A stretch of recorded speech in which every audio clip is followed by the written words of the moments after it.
Today we're talking about innovation, which is one of the 8 areas we believe is very important to master as you're thinking about growing your company in anticipation of an investment banking event or just trying to grow out of no man's land that you've been in for a while. And today we're pleased to have Russell Cook with us, who's going to talk about innovation. Russell started his career with 5 years in fixed income securities with a South Carolina bank. He was founding executive director of the Beaufort Hilton Head Economic Partnership. He also was startup program director for SC Launch, which helps startups and seed companies with financings, mentoring, networking in the state of South Carolina. As an advisor, Russell has worked with companies in film and media, telecom, advanced materials, medical devices, and software. He's currently on the board of trustees with the South Carolina Independent Colleges and Universities. He's also on the board of directors with Boys Farm out of Newberry, South Carolina. And he's on the steering committee with the Michelin Development Company.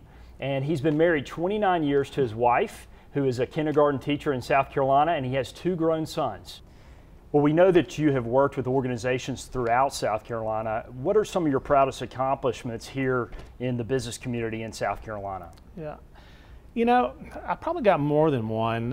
One is when I worked with a privately held construction services company. We really gelled as a team, and that company grew by about 400%.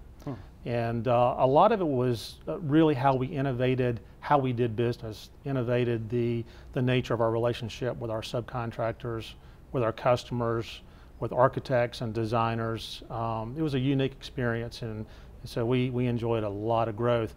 Another one would be a company that I worked with that licensed the technology, startup really, licensed the technology from Clemson University.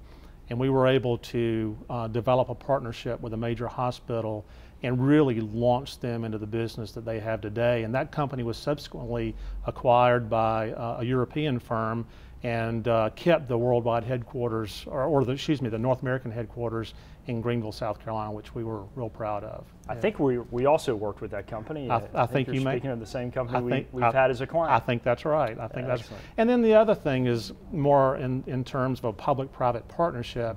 The whole SC Launch program. I was on the startup team with that.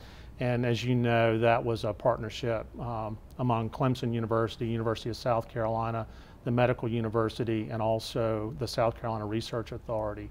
And what we did is we provided some seed funding to emerging technology companies.